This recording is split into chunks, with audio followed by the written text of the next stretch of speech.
Now, Scotland Yard has said that it is investigating 3 possible child murders in connection with an alleged establishment paedophile ring in the later 1970s or early 80s. One alleged victim, known only as Nick, has claimed that members of the group acted with impunity. But no bodies have been found and none of the alleged victims identified.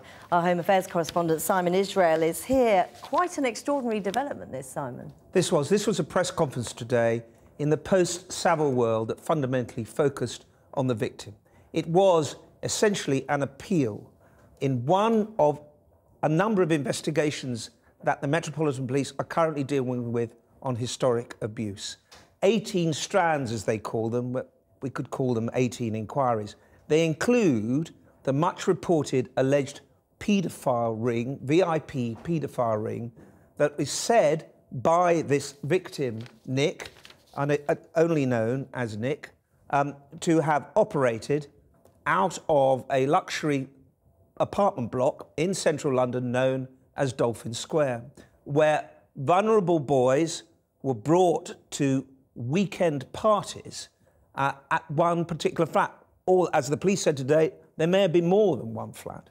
Anyway, this all is said to have taken place between the mid-70s and the early 80s. So, hence today's appeal for witnesses, for potential witnesses or possible witnesses and potential victims. So what I'm looking for are, if you were a victim of non-recent sexual abuse between that period of time, you would probably be a young man now, or you will be a man now, is to come forward. You will be spoken to, you will be believed, and I would ask that you trust us. And that's absolutely critical, isn't it? You will be believed. It speaks entirely to the changing climate. Ask us to trust us. That's the whole message they're trying to get across.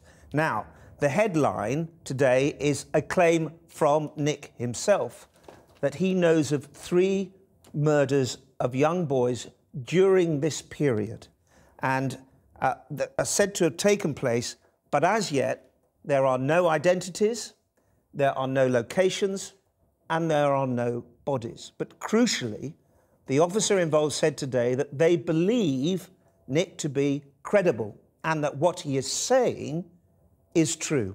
So they are taking on board him.